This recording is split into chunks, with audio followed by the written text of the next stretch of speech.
K lawyer, ಈ ಭಾಗ್ಯಮ್ಮ ಅವರ case investigation officer ನೀವೇ ಅಲ್ವಾ? ಆಗ ಅಜಿತ್, ಹೌದು ಸರ್. ಆ ಕೇಸ್ನ ಕೂಲಂಕುಷವಾಗಿ ಪರಿಶೀಲನೆ ಮಾಡಿ FIR ಹಾಕಿದ್ರಿ. ಎಲ್ಲ ಸಾಕ್ಷಿ ಆಧಾರಗಳನ್ನು ಕಲೆ ಹಾಕಿ ಚಾರ್ಜ್ ಶೀಟ್ ಮಾಡಿ ಕೋರ್ಟ್ಗೆ ಪ್ರೊಡ್ಯೂಸ್ ಮಾಡಿದ್ರಿ ಅಲ್ವಾ? ಹೌದು ಸರ್. ಮತ್ತೆ ಈ ಕೇಸಲ್ಲಿ ಇದ್ದಕ್ಕಿದ್ದಂತೆ B ರಿಪೋರ್ಟ್ ಹಾಕೋದಕ್ಕೆ ಕಾರಣ? ಆಗ ಅಜಿತ್, ಯುವರ್ ಆನರ್, ಪ್ರತಿಯೊಂದು ಕ್ರೈಮ್ ನಡೆಯೋ ಜಾಗದಲ್ಲಿ ನಮಗೆ ಸಿಗುವಂತಹ ಸಬ್ಸ್ಟೆನ್ಷಿಯಲ್ ಎವಿಡೆನ್ಸ್ ಮೇಲ್ಗಡೆ ನಾವು FIR ಹಾಗೂ ಚಾರ್ಜ್ ಶೀಟ್ಗಳನ್ನು ಫೈಲ್ ಮಾಡ್ತೀವಿ. ಹಾಗೆ ಭಾಗ್ಯಮ್ಮನ ಕೇಸಿನಲ್ಲಿನೂ ನಾನು ಮಾಡಿದ್ದು. ನಾನು ಅವರನ್ನು ಇನ್ವೆಸ್ಟಿಗೇಷನ್ ಮಾಡಬೇಕಾದ್ರೆ ಅವರ ಹಾವ ಭಾವ, ಅವರ ಮಾತುಕತೆನೆಲ್ಲ ನೋಡಿ ಅವರು ಅಪರಾಧಿಯಲ್ಲ ನಿರಪರಾಧಿ ಅಂತ ಬಲವಾದ ಅನುಮಾನ ಬರುತ್ತೆ. ಆದರೆ ಅದನ್ನು ಪ್ರೂವ್ ಮಾಡೋದಕ್ಕೆ ನನ್ನ ಹತ್ರ ಯಾವುದೇ ಥರ ಆಧಾರಗಳು ಇರಲ್ಲ. ಆಗ ಜಡ್ಜ್, ಅಂದರೆ ಈಗ ಸಿಕ್ಕಿದೆ. Yes your honour. Opposite lawyer Shravan ಅವರು ನನ್ನ ಸೋದರ ಮಾವ. ಇತ್ತೀಚೆಗೆ ಫ್ಯಾಮಿಲಿ ಸಮೇತ ನಾವು ಪಾರ್ಕಿಗೆ ವಾಕಿಂಗ್ ಅಂತ ಹೋದಾಗ ನಮ್ಮ ಅತ್ತೆ ಶಾರದಮ್ಮ ಅವರ ಮೇಲೆ, ಶ್ರವಣ್ ಅವರ ಧರ್ಮಪತ್ನಿ ಮೇಲೆ ಅಟ್ಯಾಕ್ ಆಗುತ್ತೆ. ಆ ಅಟ್ಯಾಕ್ ಮಾಡಿದವರು ಬೇರೆ ಯಾರೂ ಅಲ್ಲ, ಇಲ್ಲಿ ನಿಂತಿದ್ದಾರಲ್ಲ ಭದ್ರಾ, ಇವರೇ ನಮ್ಮ ಅತ್ತೆ ಮೇಲೆ ಅಟ್ಯಾಕ್ ಮಾಡ್ತಾರೆ. ಭದ್ರಾನೇ ಅಟ್ಯಾಕ್ ಮಾಡಿದಾನೆ ಅಂತ ಹೇಳೋದಕ್ಕೆ ಪ್ರತ್ಯಕ್ಷದರ್ಶಿ ನಾನೇ. ಆ ಜಾಗದಲ್ಲಿ ನಾನು ಇದ್ದಿದ್ರಿಂದ ಶಾರದಾ ಅತ್ತೆ ಅವರನ್ನ ಕಾಪಾಡಿ ಭದ್ರನ್ನ ಅರೆಸ್ಟ್ ಮಾಡ್ತೀನಿ. ನಾನು ಇನ್ವೆಸ್ಟಿಗೇಷನ್ ಮಾಡೋ ಟೈಮಲ್ಲಿ ನನಗೆ ಗೊತ್ತಾದ ವಿಚಾರ ಏನು ಅಂತ ಹೇಳಿದ್ರೆ, ಭದ್ರಾನೇ ಸೀರಿಯಸ್ ಸುಪಾರಿ ಕಿಲ್ಲರ್. ಅಂದ್ರೆ ದುಡ್ಡಿಗೋಸ್ಕರ ಏನ್ ಬೇಕಾದ್ರೂ ಮಾಡ್ತಾನೆ, ಯಾರನ್ನು ಬೇಕಾದ್ರೂ ಹತ್ಯೆಗೈತಾನೆ. ಭದ್ರಾ ಶಾರದಾ ಅತ್ತೆ ಮೇಲೆ ಅಟ್ಯಾಕ್ ಮಾಡಿರೋದು ಕೂಡ ಯಾರೋ ಒಬ್ಬರು ಸುಪಾರಿ ಕೊಟ್ಟಿದ್ರಿಂದಲೇ. ಆಗ lawyer, kindly note this point your honour. Noted. Continue. ವಿಚಾರಣೆನ ಮುಂದುವರಿಸ್ತಾ ನನಗೆ ಗೊತ್ತಾದ ಇನ್ನೊಂದು ಶಾಕಿಂಗ್ ನ್ಯೂಸ್ ಏನು ಅಂತ ಹೇಳಿದ್ರೆ, ಇಲ್ಲಿ ನಿಂತಿದ್ದಾರಲ್ಲ ಭಾಗ್ಯಮ್ಮ, ಇವರ ಗಂಡ ಲೇಟ್ ವೀರಣ್ಣ ಅವರನ್ನ ಕೊಂದಿದ್ದು ಇವನೇ ಅನ್ನೋದು. ವೀರಣ್ಣನ ಕೊಲೆ ಮಾಡೋದಕ್ಕೆ ಕಾರಣ ಏನು ಅಂತ ಕೇಳಿದಾಗ, ವೀರಣ್ಣನಿಗೂ ನನಗೂ ಯಾವುದೋ ವಿಚಾರಕ್ಕೆ ಜಗಳ ಆಗಿತ್ತು, ಆ ದ್ವೇಷಕ್ಕೆ ವೀರಣ್ಣನ ಕೊಂದೆ ಅಂತ ಹೇಳಿದ. ಅವನ ಹೇಳಿಕೆನ ಕೇಳಿದ ನನಗೆ ಅದು ನಿಜ ಅಂತ ಅನಿಸ್ಲಿಲ್ಲ. ನನಗೆ ಅನುಮಾನ ಬಂತು. ಯಾಕಂದ್ರೆ ದುಡ್ಡು ಕೊಟ್ರೆ ಕೊಲೆ ಮಾಡೋ ಇಂಥ ಸುಪಾರಿ ಕಿಲ್ಲರ್ ವೀರಣ್ಣನಂತ ದಿನಗೂಲಿ ಕಾರ್ಮಿಕರನ್ನ ಹತ್ಯೆ ಮಾಡುವಂತ ದ್ವೇಷ ಇವನಿಗೆ ಏನು ಇರಬಹುದು? ಯಾಕೋ ಇವನ ಹೇಳಿಕೆ ನನಗೆ ಸುಳ್ಳು ಅನಿಸ್ತು. Sorry to say this your honour. ಎರಡೇಟು ಹೊಡೆದ್ರೇನೆ ಹೆದರ್ಕೊಳ್ಳುವಂತಹ ಜೀವಗಳು ಅವು. ಅಂತ ಜೀವನ ಕೊಲೆ ಮಾಡಬೇಕು ಅಂತ ಭದ್ರನಿಗೆ ಅನಿಸ್ತು ಅಂತ ಹೇಳಿದ್ರೆ ಅದು ಯಾಕೋ ನನಗೆ ನಿಜ ಅಂತ ನಂಬೋಕೆ ಆಗ್ಲಿಲ್ಲ. ಹಾಗಾಗಿ ಸೈಕಿ ಆರ್ಟಿಸ್ಟ್ ಶಾಂತವೀರ್ ಅವರ ಹೆಲ್ಪ್ ತಗೊಂಡೆ. ಅವರು ಭದ್ರನ ಹೇಳಿಕೆನ ಅನಲೈಸ್ ಮಾಡಿ ತನ್ನ ವೈಯಕ್ತಿಕ ದ್ವೇಷದಿಂದ ವೀರಣ್ಣನ ಕೊಲೆ ಮಾಡಿದೆ ಅನ್ನೋದು ಸುಳ್ಳು ಅಂತ ನನಗೆ ಹೇಳಿದ್ರು. ವೀರಣ್ಣನ ಭದ್ರ ಕೊಲೆ ಮಾಡಿರೋದು ಯಾರೋ ಸುಪಾರಿ ಕೊಟ್ಟಿದ್ರಿಂದ. ಆದರೆ ಭದ್ರ ಯಾರು ಸುಪಾರಿ ಕೊಟ್ಟಿದ್ದಾರೆ ಅಂತ ಹೆಸರು ರಿವೀಲ್ ಮಾಡ್ತಾ ಇಲ್ಲ, ಅದನ್ನ ನಮ್ಮಿಂದ ಮುಚ್ಚಿಡ್ತಾ ಇದ್ದಾರೆ. ಆಗ lawyer, with your permission your honour, psyche artist Shantaveer ಅವರನ್ನ ವಿಚಾರಣೆಗೆ ಕರಿಬೇಕು ಅಂತ ಅನುಮತಿ ಕೇಳ್ತಾ ಇದ್ದೀನಿ. ಆಗ ಜಡ್ಜ್, ಮಿಸ್ಟರ್ ಶ್ರವಣ್, ಸೈಲೆಂಟ್ ಆಗಿ ಕೂತಿದ್ದೀರಾ? Any objection?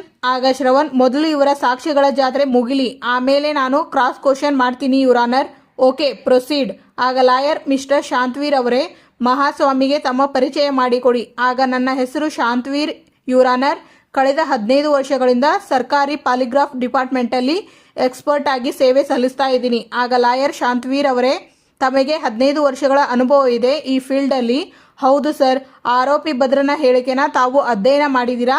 ಏನು ನಿಮ್ಮ ಐಡಿಕ್ಸ್ಗಳಲ್ಲಿ ಭದ್ರನ ಹೇಳಿಕೆಯನ್ನ ಅನಲೈಸ್ ಮಾಡಿದಾಗ ಅವನ ಮಾತಿನ ಏರಿಳಿತಗಳಿಂದಾನೇ ಅವನು ಮರ್ಡರ್ ಮಾಡಿರೋದು ನಿಜ ಅಂತ ಗೊತ್ತಾದ್ರೂ ದ್ವೇಷಕ್ಕೋಸ್ಕರ ಮಾಡಿದಾನೆ ಅನ್ನೋದು ಸುಳ್ಳು ಅನ್ನೋದು ನನಗೆ ಖಚಿತ ಆಯ್ತು.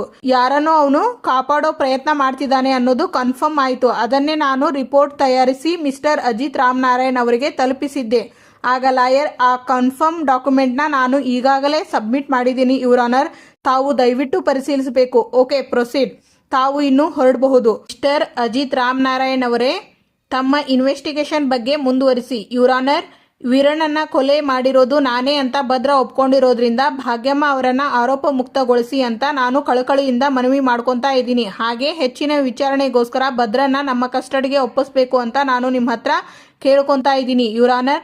ಶಾರದಾ ಅತ್ತೆ ಮೇಲೆ ಸುಪಾರಿ ಅಟ್ಯಾಕ್ ಮಾಡಿದ ಹಾಗೆ ವೀರಣ್ಣ ಅವರ ಕೊಲೆ ಕೇಸ್ ಹಿನ್ನೆಲೆನೂ ಕೂಡ ಈ ಕೇಸಿನಲ್ಲಿ ಯಾವುದೋ ಕಾಣದ ಕೈ ಕೆಲಸ ಮಾಡಿದೆ ಅಂತ ನನಗೆ ತುಂಬಾ ಅನುಮಾನ ಇದೆ. ನೀವು ಅನುಮತಿ ಕೊಟ್ಟರೆ ಆ ಕಾಣದ ಕೈ ಯಾರ್ದು ಅಂತ ಹುಡುಕಿ ಅವರನ್ನ ಕಂಡುಹಿಡಿಯುವ ಪ್ರಯತ್ನ ಮಾಡ್ತೀವಿ. ಆಗ ಲಾಯರ್, ಅಜಿತ್ ಅವರೇ, ಇನ್ನೇನಾದರೂ ಹೇಳೋದು ಇದೆಯಾ? ಇಲ್ಲ ಸರ್, ತಾವು ಇನ್ನು ಹೊರಡಬಹುದು. ಯುವರ್ ಆನರ್, ಆರೋಪಿ ಸ್ಥಾನದಲ್ಲಿ ಇರೋ ಭದ್ರನ್ನ ವಿಚಾರಣೆ ಮಾಡೋದಕ್ಕೆ ನನಗೆ ಅನುಮತಿ ಕೊಡಬೇಕು. Granted. Mister Bhadra, inspector Ajith Ramanarayan ಅವರು ಹೇಳಿದ ಹಾಗೆ ವೀರಣ್ಣನ ಹತ್ಯೆ ಮಾಡಿ ನೀವೇ ಅದನ್ನ ಮಾಡಿದ್ದು ಅಂತ ಹೇಳಿಕೆ ಕೊಟ್ಟಿರೋದು ನಿಜಾನಾ? ಆಗ ಭದ್ರ ದೇವಯಾನಿ ಕಡೆ ನೋಡ್ತಾರೆ. ಅದನ್ನ ಅಜಿತ್ ಗಮನಿಸ್ತಾರೆ. ಭದ್ರ, ಅಲ್ಲೆಲ್ಲೇ ಯಾಕೆ ನೋಡ್ತಾ ಇದ್ದೀರಾ? ಇಲ್ಲಿ ನೋಡಿ, ನಾನು ಕೇಳಿದ್ದು ಒಂದೇ ಒಂದು ಪ್ರಶ್ನೆ. ಆಗ ಭದ್ರ, ಹೌದು ಮಹಾಸ್ವಾಮಿ, ಅಜಿತ್ ನಾರಾಯಣ್ ಸರ್ ಹೇಳ್ತಾ ಇರೋದೆಲ್ಲ ಸತ್ಯ ಮಹಾಸ್ವಾಮಿ. ವೀರಣ್ಣ ಅವರನ್ನ ಕೊಂದಿದ್ದು ನಾನೇ ಮಹಾಸ್ವಾಮಿ. ಆಗ ಜಡ್ಜ್, ಹೀಗೆ ಹೇಳಬೇಕು ಅಂತ ನಿಮಗೆ ಪೊಲೀಸ್ನವರು ಬಲವಂತ ಏನಾದರೂ ಮಾಡಿದಾರಾ? ಅಯ್ಯಯ್ಯೋ ಇಲ್ಲ ಮಹಾಸ್ವಾಮಿ, ವಿಚಾರಣೆ ವೇಳೆಯಲ್ಲಿ ನಾನೇ ಕೊಂದೆ ಅಂದ್ಬಿಟ್ಟು ಸ್ವಇಚ್ಛೆಯಿಂದ ಒಪ್ಕೊಂಡಿದ್ದೀನಿ ಮಹಾಸ್ವಾಮಿ. ಶಾರದಮ್ಮನ ಮೇಲೆ ಅಟ್ಯಾಕ್ ಮಾಡಿದ್ದು ನಾನೇ, ವೀರಣ್ಣನ ಕೊಂದಿದ್ದು ನಾನೇ ಮಹಾಸ್ವಾಮಿ. ಆದರೆ ಅದರ ಹಿಂದೆ ಯಾರೂ ಇಲ್ಲ ಮಹಾಸ್ವಾಮಿ. ನನ್ನ ದ್ವೇಷಕ್ಕೋಸ್ಕರ ನಾನೇ ಮಾಡಿದ್ದು ಮಹಾಸ್ವಾಮಿ. ಆಗ lawyer, that's all your honour. ಕಕ್ಷಿದಾರಳಾದ ಭಾಗ್ಯಮ್ಮ ನಿರಪರಾಧಿಯನ್ನಾಗಿ ಬಿಡುಗಡೆ ಮಾಡಬೇಕು. ಹಾಗೆ ಆರೋಪಿ ಸ್ಥಾನದಲ್ಲಿ ಇರೋ ಭದ್ರನ ಪೊಲೀಸ್ ಕಸ್ಟಡಿಗೆ ಮುಂದಿನ ವಿಚಾರಣೆಗೆ ಒಪ್ಪಿಸಬೇಕು ಅಂತ ನಾನು ತಮ್ಮಲ್ಲಿ ಕಳಕಳಿಯಿಂದ ಪ್ರಾರ್ಥನೆ ಮಾಡ್ತೀನಿ. ಆಗ ಜಡ್ಜ್, ಮಿಸ್ಟರ್ ಶ್ರವಣ್, ನೀವು ಕ್ರಾಸ್ ಎಕ್ಸಾಮಿನೇಷನ್ ಏನಾದರೂ ಮಾಡೋದು ಇದೆಯಾ? ಆಗ ಶ್ರವಣ್, ನನ್ನ ಕಕ್ಷಿದಾರ ತಾನೇ ಈ ಕೊಲೆ ಮಾಡಿದ್ದು ಅಂತ ಈ ತುಂಬಿದ ಸಭೆಯಲ್ಲಿ ಒಪ್ಕೊಂಡ್ಮೇಲೆ ವಾದ ಮಾಡೋದಕ್ಕೆ ಇನ್ನೇನು ಉಳಿದಿದೆ my lord. I rest my case. ಆಗ ಜಡ್ಜ್, ದಕ್ಷ ಅಧಿಕಾರಿ ಶ್ರೀ ಅಜಿತ್ ರಾಮನಾರಾಯಣ್ ಅವರು ತಮ್ಮ ಬುದ್ಧಿವಂತಿಕೆಯಿಂದ ಹಾಗೂ ವಿಚಕ್ಷಣಾ ಜ್ಞಾನದಿಂದ ಇಡೀ ಕೇಸನ್ನ ತಿರುಗು ಮುರುಗು ಮಾಡಿರುತ್ತಾರೆ. ಸುಮಾರು 1.5 ವರ್ಷಗಳ ಕಾಲ ನಿರಪರಾಧಿ ಆಗಿದ್ದರೂ ಸಹ ಅಪರಾಧಿಯಾಗಿ ಜೈಲು ಶಿಕ್ಷೆಯನ್ನ ಅನುಭವಿಸಿರೋ ಶ್ರೀಮತಿ ಭಾಗ್ಯಮ್ಮ ಅವರಿಗೆ ತಡವಾಗಿ ಆದರೂ ನ್ಯಾಯವನ್ನ ಕೊಡಿಸಿದ್ದಾರೆ. ಘನ ನ್ಯಾಯಾಲಯವು ಶ್ರೀ ಅಜಿತ್ ರಾಮನಾರಾಯಣ್ ಅವರ ನ್ಯಾಯ ಪ್ರಕ್ರಿಯೆಯನ್ನ ಮುಕ್ತ ಕಂಠದಿಂದ ಪ್ರಶಂಸೆ ಮಾಡುತ್ತದೆ. ವೀರಣ್ಣನ ಕೊಲೆ ಮಾಡಿದ್ದು ಭದ್ರ ಅಂತ ಸಾಕ್ಷ್ಯಾಧಾರಗಳ ಸಮೇತ ಸಾಬೀತು ಆಗಿರೋದ್ರಿಂದ ಶ್ರೀಮತಿ ಭಾಗ್ಯಮ್ಮ ಅವರನ್ನ ಘನ ನ್ಯಾಯಾಲಯವು ನಿರಪರಾಧಿ ಎಂದು ಪರಿಗಣಿಸಿ ಬಿಡುಗಡೆ ಮಾಡ್ತಾ ಇದೆ. ಭದ್ರನ ವಿಚಾರಣೆ ಸಂಪೂರ್ಣವಾಗಿ ಮುಗಿದಿಲ್ಲ ಅನ್ನೋ ಅಜಿತ್ ಅವರ ವಾದ ಹಾಗೂ ಅದಕ್ಕೆ ಪುಷ್ಟಿ ಕೊಡುವಂತ ಸೈಕಿಯಾಟ್ರಿಸ್ಟ್ ಶಾಂತವೀರ್ ಅವರ ಹೇಳಿಕೆಯನ್ನ ಘನ ನ್ಯಾಯಾಲಯವು ಗಂಭೀರವಾಗಿ ಪರಿಶೀಲಿಸಿ 10 ದಿನಗಳ ಕಾಲ ಭದ್ರನನ್ನು ಪೊಲೀಸ್ ಕಸ್ಟಡಿಗೆ ಒಪ್ಪಿಸಲಾಗಿದೆ. ಆಗ ಸಂಗೀತ, ಭಾಗ್ಯ ಅವರೇ, ದೇವರ ದಯೆ, ಅಂತೂ ಇಂತೂ ಎಲ್ಲರ ಮುಂದೆ ನೀವು ನಿರಪರಾಧಿ ಅಂತ ಅನಿಸ್ಕೊಂಡ್ಬಿಟ್ರಿ, ಜೈಲಿಂದನೂ ಬಿಡುಗಡೆ ಆಗ್ಬಿಟ್ರಿ. ನಮ್ಮೆಲ್ಲರಿಗೂ ಎಷ್ಟು ಸಂತೋಷ ಆಗ್ತಾ ಇದೆ ಗೊತ್ತಾ? ಆಗ ಭಾಗ್ಯಮ್ಮ, ಇದಕ್ಕೆಲ್ಲ ಕಾರಣ ನನ್ನ ಅಳಿಯನ ರೂಪದಲ್ಲಿ ಇರೋ ದೇವರು. ಆಗ ದೇವಯಾನಿ, ಒಳ್ಳೆಯವರಿಗೆ ಯಾವಾಗಲೂ ಒಳ್ಳೆಯದೇ ಆಗುತ್ತೆ, ಅದಕ್ಕೆ ಜೀವಂತ ಸಾಕ್ಷಿ ನೀವೇ. ಆಗ ಶ್ರವಣ್, ಭಾಗ್ಯಮ್ಮ ದಯವಿಟ್ಟು ನನ್ನನ್ನು ಕ್ಷಮಿಸ್ಬಿಡಿ. ಯಾಕೆ ಸಾಹೇಬ್ರೆ, ನೀವು ನಿರಪರಾಧಿ ಭಾಗ್ಯಮ್ಮ, ಯಾರೋ ಬೇಕಂತಾನೆ ನಿಮ್ಮನ್ನ ಈ ಕೇಸಲ್ಲಿ ಫಿಟ್ ಮಾಡಿಸಿರೋದು. ನಮ್ಮ ತಾಯಿ ನಿರಪರಾಧಿ, ಅವರ ವಿರುದ್ಧ ಈ ಕೇಸ್ನ ಫೈಟ್ ಮಾಡಬೇಡಿ ದೊಡ್ಡ ಸಾಹೇಬ್ರೆ ಅಂತ ಭೂಮಿ ಎಷ್ಟು ಅಂಗಲಾಚಿ ಬೇಡ್ಕೊಂಡ್ರು ನನ್ನ ಮನಸ್ಸು ಕರಗಲೇ ಇಲ್ಲ ಭಾಗ್ಯಮ್ಮ. ಮೇ ಬಿ ಅಂಜು ಜಾಗ ಅವಳು ತಗೊಂಡ್ಲು ಅನ್ನೋ ಕಾರಣಕ್ಕೋ ಅಥವಾ ಆಗ ಯಾವ ಭೂತ ನನ್ನ ತಲೆಗೆ ಹೊಕ್ಕಿತ್ತೋ ನನಗೆ ಗೊತ್ತಿಲ್ಲ, ನಾನೇ ನಿಮ್ಮ ವಿರುದ್ಧ ನಿಂತ್ಬಿಟ್ಟೆ. ಈಗ ನೀವು ನಿರಪರಾಧಿ ಅಂತ ಗೊತ್ತಾದ ಮೇಲೆ ನಿಮ್ಮ ಪರ ನಿಲ್ಲೋದು ಬಿಟ್ಟು ಅಪರಾಧಿಗಳ ಪರ ನಿಂತು ನಾನು ವಾದ ಮಾಡಿಬಿಟ್ಟೆ. ಅದನ್ನೆಲ್ಲ ನೆನೆಸ್ಕೊಂಡ್ರೆ ಮನಸ್ಸಿಗೆ ಈಗಲೂ ತುಂಬ ಬೇಜಾರಾಗುತ್ತೆ. ಐ ಆಮ್ ಸಾರಿ ಭಾಗ್ಯಮ್ಮ, ಕ್ಷಮಿಸ್ಬಿಡಿ. ಆಗ ಸಂಗೀತ, ಶ್ರವಣ, ನೀನ್ಯಾಕೋ ಕ್ಷಮೆ ಕೇಳ್ತಾ ಇದ್ದೀಯಾ? ಇದು ನಿನ್ನ ಕೆಲಸ, ನಿನ್ನ ಕರ್ತವ್ಯ, ನೀನು ಮಾಡಿದೀಯಾ ಅಷ್ಟೇ. ಈ ಕೇಸನ್ನು ತಗೊಳ್ಳೋದಕ್ಕೂ ಮೊದಲು ನಿನಗೆ ಭಾಗ್ಯಮ್ಮ ಅವರ ಬಗ್ಗೆ ಏನೂ ಗೊತ್ತಿರಲಿಲ್ಲ ಅಲ್ವಾ? ಅಕಸ್ಮಾತ್ ನೀನು ಈ ಕೇಸನ್ನು ತಗೊಳ್ಳಿಲ್ಲ ಅಂದಿದ್ರೆ ಈ ಭದ್ರನ ಕೇಸನ್ನು ಬೇರೆ ಯಾರಾದರೂ ತಗೊಂತಿದ್ರು ಅಲ್ವಾ? ನಿನ್ನ ಮಾತು ನಿಜ ಅಕ್ಕ, ಆದರೂ ನಮ್ಮವರನ್ನ ನಾನು ಬಿಟ್ಟು ಕೊಡಬಾರ್ದಾಗಿತ್ತು ಅಲ್ವಾ? ನಿಮ್ಮ ಮೇಲೆ ನನಗೆ ಯಾವ ಬೇಜಾರು ಇಲ್ಲ. ಇದು ನೋಡು ದೊಡ್ಡ ಮಾತು. ಈ ದೊಡ್ಡತನ ಆಗ ನನ್ನಲ್ಲಿ ಇರ್ಲಿಲ್ವಲ್ಲ ಅನ್ನೋದು ನೆನೆಸ್ಕೊಂಡ್ರೇನೆ ನನಗೆ ತುಂಬಾ ಬೇಜಾರಾಗುತ್ತೆ. ಅದೇನೋ ಸರಿ ಕಣೋ, ಆ ಭದ್ರನ ಬಗ್ಗೆ ಗೊತ್ತಾದ್ಮೇಲೂ ನೀನು ಈ ಕೇಸನ್ನ ಬಿಡದೆ ನೀನು ಯಾಕೆ ಅವನ ಪರ ಬಂದು ಕೋರ್ಟಲ್ಲಿ ಕೂತಿದ್ದೆ? ಸ್ಟ್ರಾಟರ್ಜಿ ಅಕ್ಕ. ನಾನು ಭದ್ರನ ಕೇಸನ್ನ ಹ್ಯಾಂಡಲ್ ಮಾಡಲ್ಲ ಅಂದಿದ್ದಿದ್ರೆ ಭದ್ರ ಏನ್ ಮಾಡ್ತಿದ್ದ? ಇನ್ನೇನ್ ಮಾಡ್ತಾ ಇದ್ದ? ಬೇರೆ ಯಾರೋ ಲಾಯರನ್ನ ನೋಡ್ಕೊಂತಿದ್ದ ಅನ್ಸುತ್ತೆ. ಕರೆಕ್ಟ್. ಆಗ ಆ ಲಾಯರ್ ಇಲ್ಲದೆ ಇರೋ ಕ್ರಾಸ್ ಕ್ವಶನ್ ಮಾಡಿರೋನು, ಕೇಸನ್ನ ಎಳೆದಾಡಿರೋನು. ಭಾಗ್ಯಮ್ಮ ಇಷ್ಟು ಬೇಗ ಆಚೆ ಬರೋದಕ್ಕೆ ಆಗ್ತಾ ಇತ್ತಾ? ಅದು ಕರೆಕ್ಟೇ ಕಣೋ.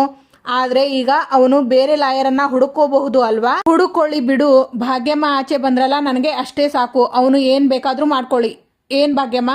ಆಗ ಅಜಿತ್, ಭಾಗ್ಯಮ್ಮ, ಇನ್ ಮುಂದೆ ನೀವು ಸರ್ವ ಸ್ವತಂತ್ರರು. ನಿಮ್ಮನ್ನ ಪ್ರಶ್ನೆ ಮಾಡೋರು ಯಾರೂ ಇಲ್ಲ. ನಿಮಗೆ ಹೇಗ್ ಬೇಕೋ ಹಾಗೆ ನಿಮ್ಮ ಬದುಕನ್ನ ಕಟ್ಕೊಳ್ಳುವಂತ ಸ್ವಾತಂತ್ರ್ಯ ನಿಮಗೆ ಇದೆ.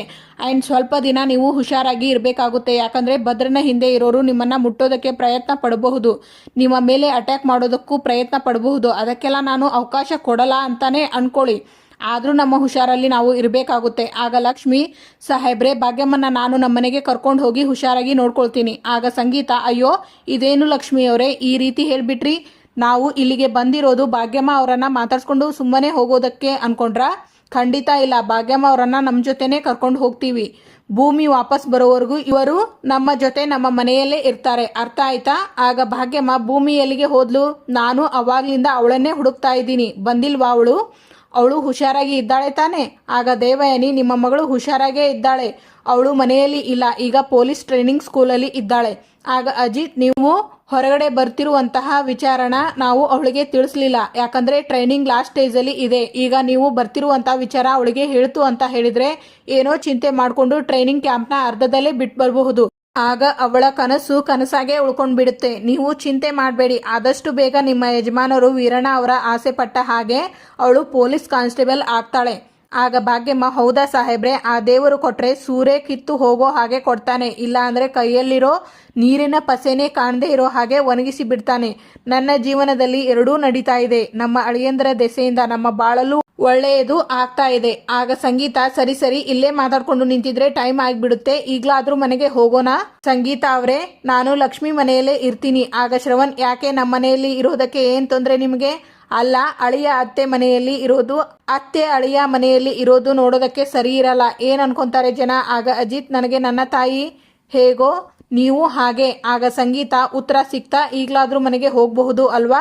ಸರಿ ಅಕ್ಕ, ನೀವು ಎಲ್ಲ ಹೊರಟಿರಿ, ನನಗೆ ಕೋರ್ಟಲ್ಲಿ ಸ್ವಲ್ಪ ಕೆಲಸ ಇದೆ, ಮುಗಿಸ್ಕೊಂಡು ಆಮೇಲೆ ಬರ್ತೀನಿ. ಆಗ ಅಜಿತ್, ಹುಷಾರು ಮಾವ.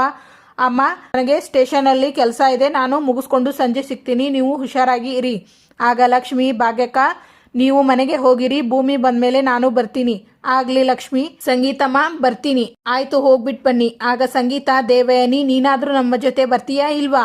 ಆಗ ದೇವಯಾನಿ, ಆಕ್ಚುಲಿ ನಾನು ಕಾರ್ ದೂರಲ್ಲಿ ಪಾರ್ಕ್ ಮಾಡಿದ್ದೀನಿ, ಹಾಗೆ ಸ್ವಲ್ಪ ದೇವಸ್ಥಾನಕ್ಕೆ ಹೋಗಿ ಬರೋಣ ಅಂತ. ನೀವು ಹೋಗಿರಿ, ನಾನು ಬಂದು ಜಾಯ್ನ್ ಆಗ್ತೀನಿ. ಸರಿ, ಬೇಗ ಬಂದ್ಬಿಡು. ಭಾಗ್ಯ ಅವರೇ, ಹೊರಡೋಣ ಬನ್ನಿ. ಆಗ ದೇವಯಾನಿ, ಇವತ್ತು ರಾಜೇಂದ್ರನ ಬೇಲ್ ಅಪ್ಲಿಕೇಶನ್ ಹಿಯರಿಂಗ್ ಇದೆ, ಏನಾಗುತ್ತೋ ನೋಡಬೇಕು. ಆಗ ಟ್ರೈನಿಂಗ್ ಹೆಡ್, ಡಿಯರ್ ಟ್ರೈನೀಸ್, ಇಲ್ಲಿವರೆಗೂ ನಡೆದಿರುವಂತಹ ಎಲ್ಲ ಫಿಸಿಕಲ್ ಫಿಟ್ನೆಸ್ ಟೆಸ್ಟ್ಗಳಲ್ಲಿ ಆಲ್ಮೋಸ್ಟ್ 50% ಟ್ರೈನೀಸ್ ತುಂಬ ಚೆನ್ನಾಗಿ ಪರ್ಫಾರ್ಮೆನ್ಸ್ ಮಾಡಿದ್ದೀರಾ. ಈಗ ನಾವು ಮಾಡ್ತಾ ಇರೋದು ಲಾಸ್ಟ್ ಟೆಸ್ಟ್, ಅದು shooting test. This is the most important for your eligibility. ಈ ಟೆಸ್ಟಲ್ಲಿ ಯಾರು ತುಂಬ ಚೆನ್ನಾಗಿ ಪರ್ಫಾರ್ಮೆನ್ಸ್ ಮಾಡಿ ಪಾಸ್ ಆಗ್ತಿರೋ ಅವರು ಡಿಪಾರ್ಟ್ಮೆಂಟ್ಗೆ ಜಾಯಿನ್ ಆಗೋಕ್ಕೆ ಅರ್ಹತೆನ ಪಡ್ಕೋತೀರಾ. ಇನ್ ಕೇಸ್ ಯಾರಾದರೂ ಫೇಲ್ ಆದರೆ ನಿಮ್ಮ ಪೊಲೀಸ್ ಆಗೋ ಕನಸು ಇಲ್ಲಿಗೆ ಮುಗಿದು ಹೋಯ್ತು ಅಂತ ಅನ್ಕೊಳ್ಳಿ. ಭೂಮಿ ಗನ್ ಹತ್ರ ಹೋಗಿ ನಿಂತ್ಕೋತಾರೆ. ಇವತ್ತಿಗೆ ಇಲ್ಲಿನ ಸಂಚಿಕೆ ಮುಕ್ತಾಯವಾಗುತ್ತದೆ. ಮುಂದಿನ ಸಂಚಿಕೆಯಲ್ಲಿ ಆಗ ಭಾಗ್ಯಮ್ಮ, ಹಲೋ ಭೂಮಿ, ಅಮ್ಮ, ನಿನ್ನ ಬಾಯಿಯಲ್ಲಿ ಅಮ್ಮ ಅಂತ ಕೇಳಿಸ್ಕೊಂಡು ವರ್ಷದ ಮೇಲೆ ಆಯ್ತಲ್ಲ ಭೂಮಿ. ಅಮ್ಮ, ನಿನಗೆ ಬೇಲ್ ಹೇಗೆ ಸಿಕ್ತಮ್ಮ? ನನ್ನ ಅಳಿಯಂದ್ರು ಅಜಿತ್ ಸಾಹೇಬರು ಕೊಡಿಸಿದ್ರು. ಆಗ ಶ್ರವಣ್ ಹೌದು ಅಂತಾರೆ. Thank you for watching.